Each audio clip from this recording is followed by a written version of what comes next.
오늘은 로마서 1장 17절 말씀. 오직 의인은 믿음으로. 우리 말씀 한번 읽겠습니다. 네, 띄워주세요. 복음에는 하나님의 의가 나타나서 믿음에 이르게 하라니 기록된 바 오직 의인은 믿음으로 말미암아 살리람과 같으니라. 예, 이게 굉장히 중요한 종교개혁의 말씀 중에 하나입니다.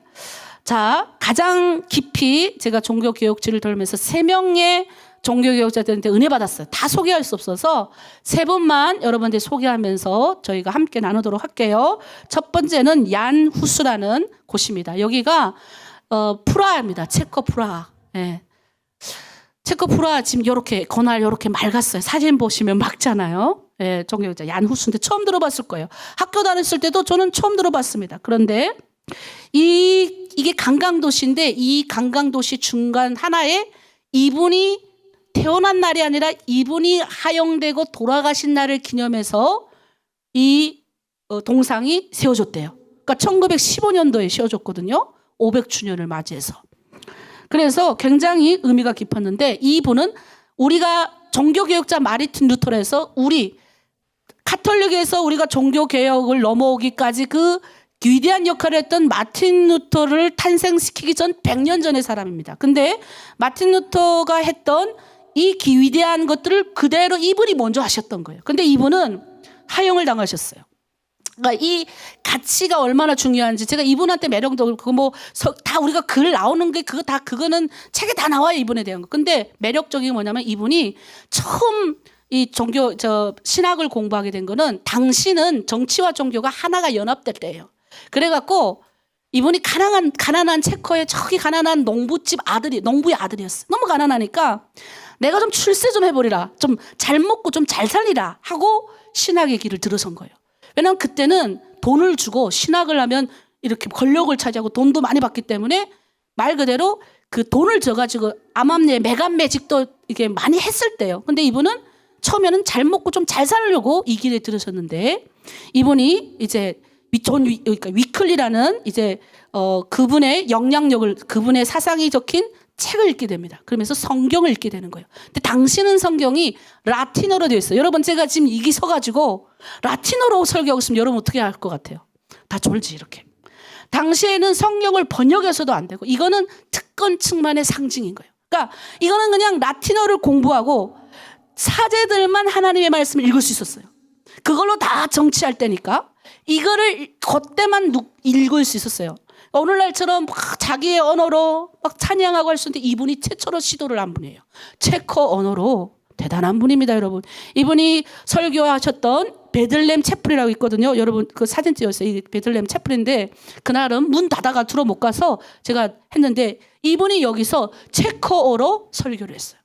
생각을 한번 해보세요. 이건 있을 수 없는 일이잖아요. 그리고 체코어로 찬양을 했어요. 찬양. 그러니까 사람들이 막 모이기 시작하는 거예요. 왜? 그동안 라틴어를 했으니까 하나도 못 알아듣는. 그래가지고 그 안에 그 교회 가보면 멋있어요. 안에 들어가보면 뭐가 있어요. 딱 이렇게 지옥은 어떻게 그려놨을 것 같아요. 무섭게 그려놨더라고요. 가보니까. 천국은 어떻게 해요? 막 너무 아름다워. 이렇게 아주 그냥 이렇게 막 햇빛이 바깥으로 들어오니까 얼마나 멋있어요. 이런 것들이 많았는데 이분이 그 시도를 하게 됩니다. 그리고 이제 비판을 하는 거죠. 면죄부 판매, 돈을 굴어먹기 위해서 죄가 없어.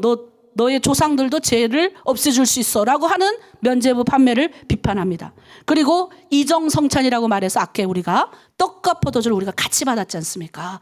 이분이 최초로 시도를 하시는 거예요. 그러니까 떡과 포도주는 원래는 이 상징이 떡만 받았어요. 그냥. 그러나 이 포도주는 사제들의 것이었어요. 무슨 말이냐면 아무나 받을 수 없는 거예요. 아무나 받을 수 없는 거예요. 왜? 예수님의 보혈을 어떻게 내가 예수님의 보혈을 받고 내가 죄를 사해 주는 거예요. 무슨 말? 인간이 사해 주는 거지. 어떻게 너희가 감히 하나님 앞에 직접 나와서 너네가 죄를 사함 받을 수 있냐? 이거 그때는 없었습니다. 그게 가서 이거를 주장을 하신 거죠. 그런데 이분이 이걸 주장하시다가 결국은 체포되셔가지고 이제 하용당하시거든요. 근데 이분이 막 엄청나게 감옥 안에서도 설득을 많이 당했대요. 네가 네 주장을 그냥 철회해라. 왜냐하면 이분이 너무 공부를 많이 하셔가지고 당시 체코 대학의 유명한 대학 이제 총장이었습니다. 그리고 베들레헴 채플의 목사셨어요. 3,000편의 설교를 남기시고 귀중한 거 많이 하신 아주 탁월한 분이니까 죽이기에는 너무 그렇잖아요. 그러니까 이제 계속 설득을 하는데 이분이 절대적으로, 그리고 감옥 안에서 너무 연약하니까 이게 병이 도지시였어요. 그런데도 이분이 절대적으로, 나는 절대적으로 이렇게 이 내가 하고 있는 것은 말씀이 기초, 하나님의 말씀에 기초한 것이다. 절대로 내 신앙을 포기할 수 없다고 하용을 당하십니다. 그래서 그가 남긴 유명한 말이 있거든요. 예, 진리를, 그는 이렇게 말했어요. 진리를 사랑하라. 한번 해볼까요? 우리 읽어볼게요. 시작. 진리를 사랑하라. 진리를 선포하라. 진리를 행하라. 여러분, 이 진리는 말씀입니다. 말씀을 여러분 사랑하셔야 돼요. 그냥 우린 지금 그냥 읽을 수 있으니까 그게 아니라 진짜 말씀을 사랑해야 되고요. 이 말씀 뭐예요? 선포하라는 거예요. 가정에다 하든 네 이웃에다 하든 아무나 만나면 너 예수 믿어? 한번 선포하는 거죠. 그리고 행해라. 우리의 삶으로 살아라는 겁니다. 삶으로 살아라. 그 말을 했어요. 그리고 또 하영을 앞두고는 예언을 하나 하셨어요. 너희는 지금 한 마리 거위를 불태워 주인다. 근데 여기서 이 거위란 말은 얀 후스가 체코어로 후스라는 말이 거위라는 말이에요. 그래서 후스, 얀 후스 우리 목사님께서 항상 나는 그 거위다라고 항상 하셨대요. 그러니까 이런 말이에요. 한 마리 거위를 불태워 죽인다. 그러나 100년 후에는 태울 수도 없고 삶을 수도 없는 백조가 나타날 것이다. 100년 후 누가 나왔습니까? 마틴 루터가 똑같이 이 논제를 가지고 했고 결국은 그때는 귀족들이 다 보호를 해준 거예요. 처음에 마틴 루터를 엄청 비판했던 사람도 나중에는 엄청난 권력자고 한 그 지역을 통치하는 성주인데도 여기에 너무 매료가 돼가지고 이 논조에 너무 매료돼가지고 엄청난 보호를 받아가지고 그때 하필 또 하나님이 역사하셔서 뭐예요? 인쇄술이 또 발달돼가지고 그냥 성경이 막 그냥 그 나라 언어로 지켜나간 거예요. 그러니까 그 성경을 뭐예요? 생각해요. 감동을 생각해요. 이때까지 성경을 사제들의 것이만 여겼는데 성경을 사람들이 자기네 언어로 읽을 수 있는 거라. 그러니까 이제 그러면서 이제 뭐가 인간의 이성이 발달되면서 또 거기에 이제 종교와 정치와 여러 가지 가정 가운데 또는 이런 정치 체계, 인간으로 살아갈 수 있는 기본 것에 대한 골조는 다 성경에서 나온 거기 때문에 그게 치워지면서 유럽이 오늘날 유럽이 된 거예요. 원래 유럽이 솔직히 말해서 근대 조금 중국 이렇게 동북아시아보다 조금 못하던 시절, 많이 못하던 시절이 있었어요. 저 나라가 저렇게 된 거는 종교 개혁 때문에 일어난 겁니다. 여러분 그걸 아셔야 됩니다. 원래는 중국이 워낙 이거 다 차지해가지고 더 오히려 잘 살았다. 그때 이런 얘기도 하셨습니다. 자, 그리고 이제 이 얀후스를 통해서 깨달은 게 있어요. 사실은 슬펐던 기억이 우리 북한에 잡혀나갔던 저랑 같이 공부했던 사실 우리 배영호 전사 이런 말을 하더라고요. 저도 똑같아요. 상처되는 내 상처를 너무 깊은 사람은 이걸 꺼내기 싫어요. 그 뒤 그걸 꺼내서 그걸 또 묵상을 하면 밤에 꿈에 또 나타나요. 내가 옛날에 내 혼자 도망쳤거든요. 북한에 있을 때는. 근데 이제 애 둘 낳아서 그런지 북한 가면 애 둘을 데리고 도망을 쳐야 되는 거예요. 근데 출구가 없어. 근데 애들 데리고 도망쳐서 꿈에 누가 그러더라. 꿈에 도망을 쳐서 대한민국 왔으면 우와 하는데 꿈에도 출구 못 찾아가 도망 못 치면 그날 기분 쩝쩝하다 이런 얘기를 들었는데 저도 그거 똑같아요. 그러니까 그런 건데 우리가 그런 상처와 아픔을 가지고 있음에도 불구하고 그 상처를 가지고 있던 그 20대 때 북한 들어가 순교한 분들이 많았어요. 근데 그런 분들 보면서 하나님 왜 우리는 이렇게 죽어가야 합니까? 왜 대한민국에 있는 성도들은 잘 먹고 잘 살고 부자 되다가 천국 가는데 북한에 있는 우리가 이렇게 고생하면서 예수 복음 지킨 사람은 좋게 억울하게 막 이런 어떤 그러니까 딜레마가 되게 많은데 난 나만 그런 줄 알았더니 간증에 나온 목사님 다 그 딜레마를 갖고 간증을 하시는 거예요. 하나님 왜 이렇습니까? 근데 제가 얀후스 통해서 위로받았어요. 하나님의 사역자들은 반드시 또 일어나는구나. 그게 100년이 되든 그러니까 북한이 100년이 되든 200년이 되든 하나님의 손에 있더라고요. 그게 우리의 선택권이 아니고 하나님이 반드시 회복시키겠다. 확신받았어요. 누가 일어나든 반드시 하나님이 저 땅을 기독교인이 있고 기도하는 우리가 있기 때문에 회복시킬 거다라는 소망을 가지고 얀후스를 지나보냈어요. 그리고 진젠도르프로 간 겁니다. 이제 두 번째 하겠습니다. 진젠도르프 좀 빨라요. 이분은 이제 드레스덴이라고 동독입니다. 동독. 옛날 동독 드레스덴 사진 보여주세요. 여기서 2시간 정도 가면 백장님이세요. 헤른후트라는 곳이 있는데 오늘 여러분 우리 찬송 311장 읽었죠? 그 311장을 묵상하다가 이분이 백작이신데 내가 너를 위해서 몸과 피를 다 흘렸다. 너를 구원했는데 너는 나를 위해서 뭘 하느냐라는 물음을 이 하나님이 주시는 거예요. 이 물음 앞에 그러니까 자기가 백작으로서 너무 잘 먹고 영지도 엄청 커요. 그거 보니까 헤르노트라는 게 엄청난 영지인데 근데 그때 당시 얀후스만 죽였겠어요? 이 교황청이? 그들을 따르는 사람들을 엄청나게 핍박하니까 이들이 체코를 해서 견디지 못하고 동독으로 막 넘어오는데 여기 국경에 있었어요. 진젠도르프 백작의 영지가 국경에 있었던 거예요. 그래서 이 중에 몇 명을 해서 그들이 거기다가 이렇게 나무를 찍은 곳에다 기념비를 세웠더라고요. 진젠도르프 백작이 우리에게 집을 제공해 줬다는 거예요. 그게 그 공동체, 그 유명한 모라비안 공동체예요. 여러분, 이 모라비안 공동체가 왜 유명하냐면 이 모라비안 공동체를 통해서 은혜 받은 사람이 여러분 여기 우리 감신대 신학생들이 많이 있죠. 우리 목사님들 감신대인데 감신대 그 유명한 요한 예슬리가 전쟁 막은 사람입니다. 이분이 전쟁을 막은 그 요한 예슬리가 다 해결을 하는 거예요. 이 모라비안 교도들을 통해서. 그리고 이 모라비안 교도들의 영성이 나중에 어디를 갔냐면 많은 사람이 해외에서 미국까지 간 거. 미국 부흥을 일으켜갖고 결국은 우리나라까지 복음이 오게 된 겁니다. 이게 다 어떤 이뤄지는 거. 그게 얀후스부터 시작되는 거예요, 결국은.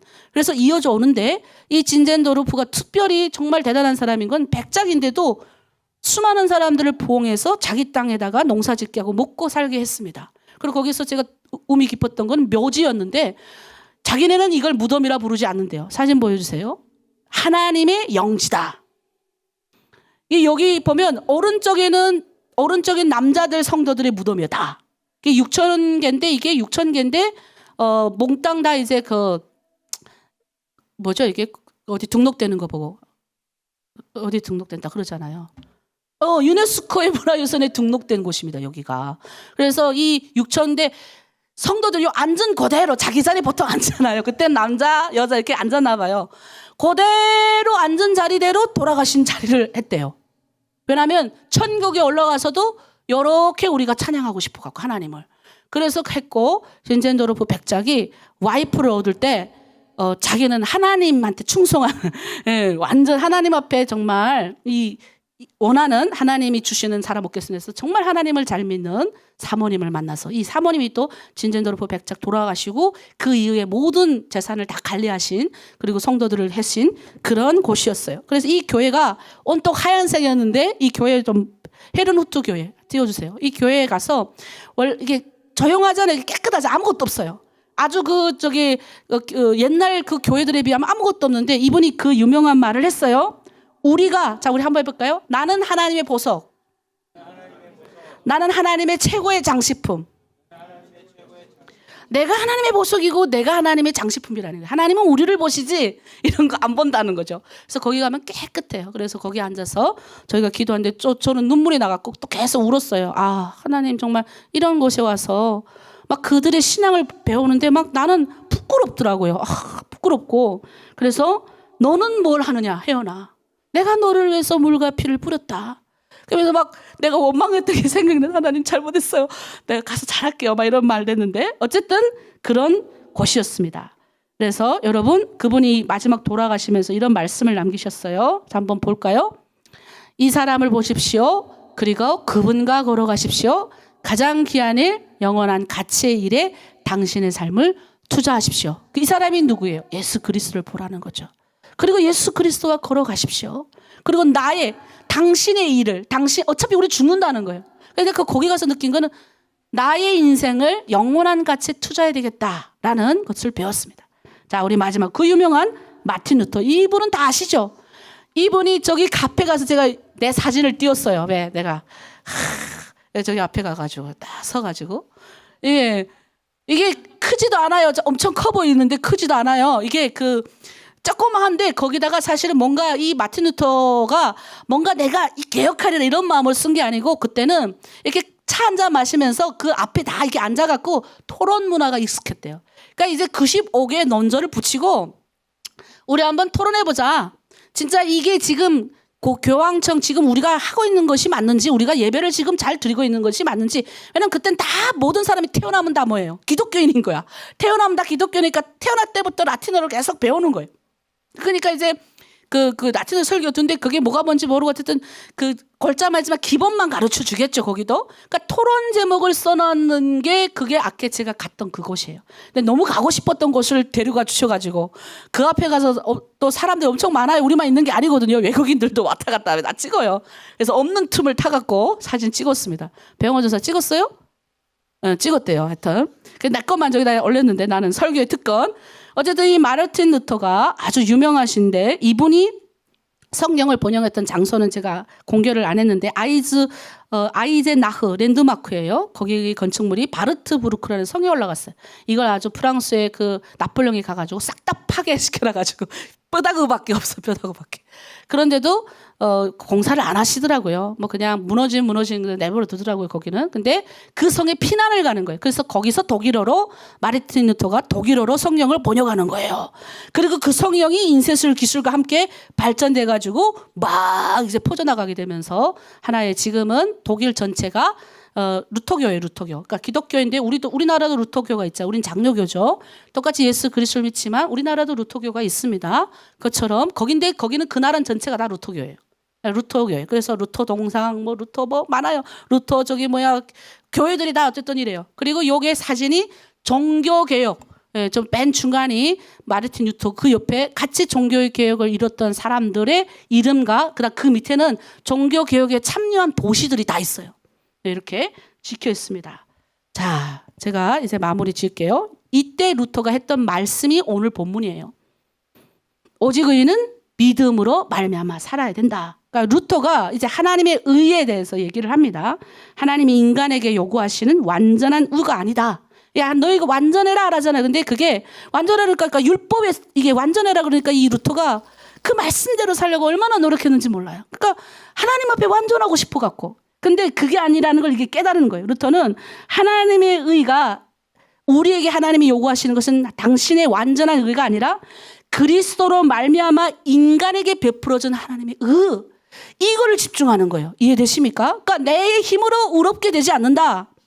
하나님의 그리스도로 말미암아만 우리가 의롭게 된다는 거예요. 아멘이십니까? 얼마나 멋져요. 해방이에요, 해방. 그러니까 여러분 율법에 매이지 마세요. 우린 죄인이었어요. 그리고 여전히 죄의 문제 앞에서 우리는 여전히 기독교인 30년, 40년 돼도 때로는 죄의 문제 앞에서 막 흔들리는 데가 많아요.